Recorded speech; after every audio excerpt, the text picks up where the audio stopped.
sickness is part of the human condition. War is part of the human condition too. Yeah. War existed before human beings, right? I think humans should be participating in these risks. I don't think we should be creating things to keep doing it while, we're being governed at home in this future by the tech overlords. So the vision you're putting forward there, and I don't know if you're making the argument or I'm trying to make the argument of push back on everyone's idea here. But that idea that perhaps algocracy, a system in which the algorithm determines most of the important outcomes and the processes by which we get to them. That dream, whatever form you want to, or however you want to package it, transhumanism, posthumanism, the sort of EA and long-termism point of view that in the future there will be more digital beings than human beings, or just the kind of being effective altruism. Effective altruism, yeah, or just kind of the nuts and bolts, like what you're saying. If you turned war over to the algorithm to decide what target is legitimate, what target is not, what strategies are superior, which strategies are not, that it would fix war. The problem with these technologies right now is acceleration and offloading of responsibility and offloading of human agency to the machine. But at the top of that are human beings who are creating the systems, human beings determining how the systems are used. And so that for now, before... Who knows, maybe one day it really will be Tron or whatever, some sort of robot at the top. But for right now, what we know is that people like Mark Zuckerberg run companies that are willing to produce bots that are intended to form emotional bonds with children. And at least up until last week, it was company policy to allow them to seduce them in softcore ways. Or you have people like Alex Karp who are very reckless in their rhetoric around how their technologies are being used by governments around the world, including Israel, including Ukraine, U.S. obviously, and a number of our allies, that accelerate the process of killing other human beings. And is it a 10% error rate? Is it 50% error rate? Is it a 1%? Nobody knows. We just know that means that they are killing at an ever faster pace. And they have the justification of the machine and the human beings. And I don't want to put it all on Palantir, right? You have Lockheed Martin, Boeing, Raytheon, counterparts across the world who are creating similar systems. But these systems, especially in the case of warfare, right now, yes, some parts of it are offloaded to the machine. But at the top of that hierarchy is a human being making these decisions.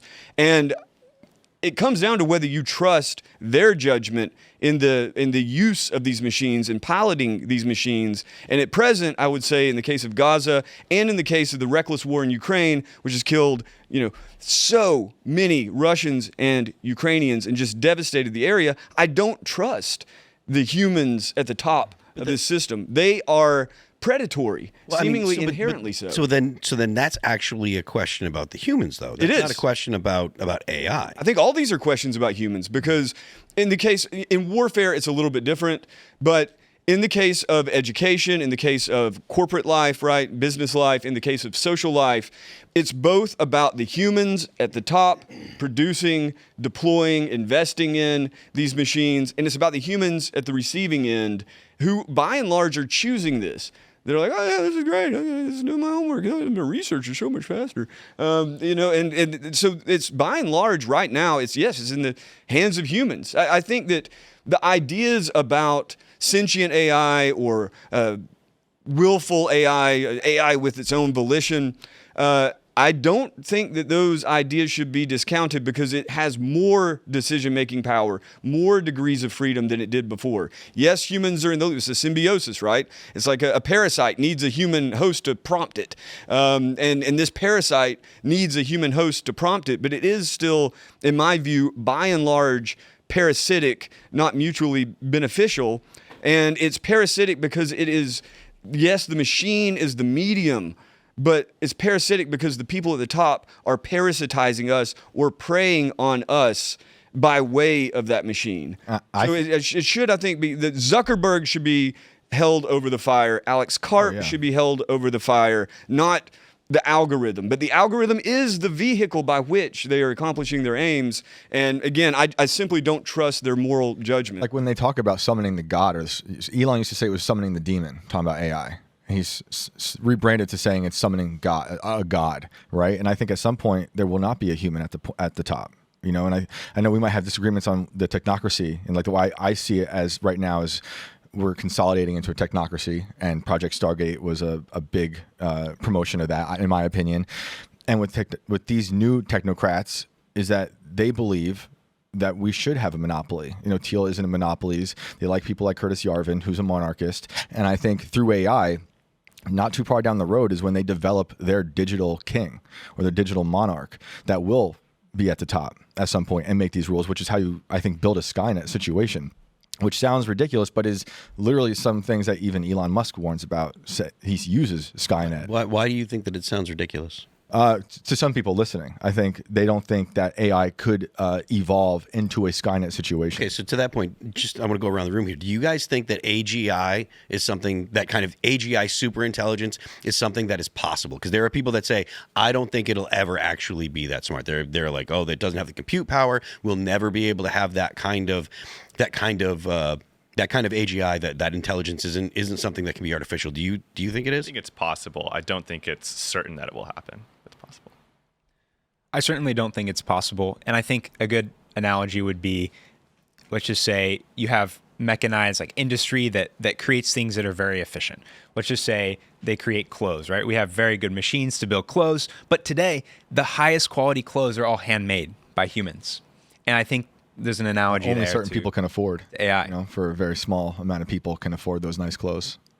Well, but there's still humans at the top who are the best at what they do, and they're using probably the most human types of skills to make those clothes. And I think if you expand that to an entire economy, what the promise of AI is actually that over time, humans are actually doing higher and higher values of work. Not that fewer and fewer humans are working, or that there's fewer and fewer humans, but that actually humans are more flourishing than before. And to me, that sounds like when a communist tells me they can create utopia on Earth. That, oh, you're going to just sit around and write poetry. I don't think that's the future with AI. I don't know about it being sentient. I think it's very possible. But what I do believe in is that it will become the thing that we've outsourced all of our life to, and that at some point we'll just be subservient to that. Despite it might not be sentient, but it will oversee everything. And I think that's a very big consequence for humanity. I think the consequences outweigh any of the short-term benefits that you guys are talking about. I think to your point, I think if it becomes sufficiently intelligent, it won't matter if it's actually sentient behind the screen or not. Right. It will seem sentient to us. And they might even redefine what consciousness means at some point to include the AI. So, AGI is a tricky one because what is AGI, right? Artificial General Intelligence. What does that mean? It was, I think, originally coined in 1997. So for the purposes of this discussion, not just artificial general intelligence, but artificial superintelligence. Yeah. And again, another one that the definition has changed pretty dramatically. Like right now, the fashionable definition, you hear people like Eric Schmidt from ex-Google CEO, now partnering with the Department of Defense, and has been for years. His definitions that he's been running with, and Elon Musk also, it's just fashionable now to say the artificial general intelligence is an AI that would be able to do any cognitive task that a human could do. Presumably, it would do it better because it's going to be faster. It's going to have a wider array of data to draw upon, all these different things. But that's the general AGI definition that's fashionable now. Before, when, let's set the 1997 definition aside, before it started with Shane Legg of Google and was popularized by Ben Goertzel, roughly 2008 or so. And for them, it was more about the way in which it functioned. They wanted to distinguish artificial narrow intelligence, so a chess bot, a goon bot, a war bot, any of those bots, from something that could do all of those, right? It could play chess, and it could kill, and it could have you gooning all day long. And general intelligence. And it could be accomplished either by building a system that was sufficiently complex that this general cognition would emerge, and I think that's what Sam Altman and Elon Musk are betting on, with scaling up LLMs and making them more complex. Or it could be like the Ben Goertzel vision, where you have just a ton of narrow AIs that kind of operate in harmony, and that is now what we call multimodal. Super intelligence, Nick Bostrom really put the stamp on it, 2014, with his book, Super Intelligence.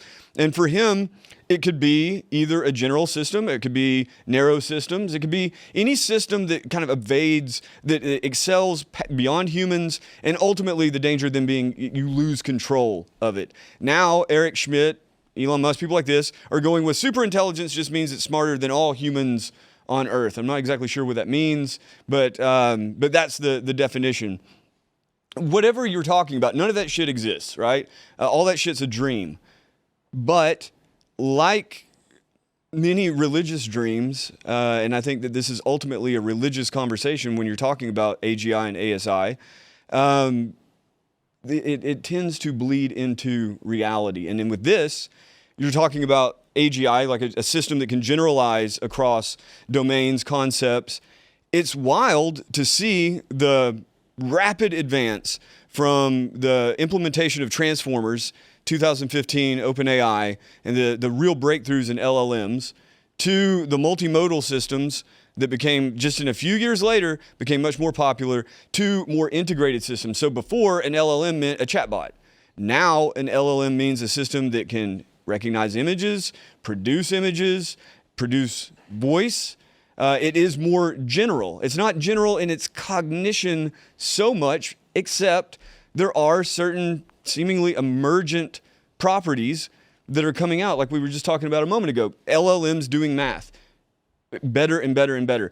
LLMs solving puzzles and mazes better and better and better. LLMs, in some sense, I hear this a lot, actually, that people say, oh, I'm working on this problem, and I turned to the LLM and it solved it. And, you know, I have a good friend, he's a lawyer, and he was doing a case analysis, and he had done it himself.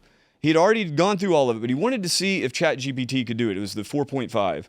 And he asked ChatGPT, and it came up with basically the same thing that he had spent many, many hours on in just a few minutes. So it's like the AGI that they're talking about, like what Sam Altman seems to have been pitching before, the big GPT-5 flop, is something that is like more like a human than a machine.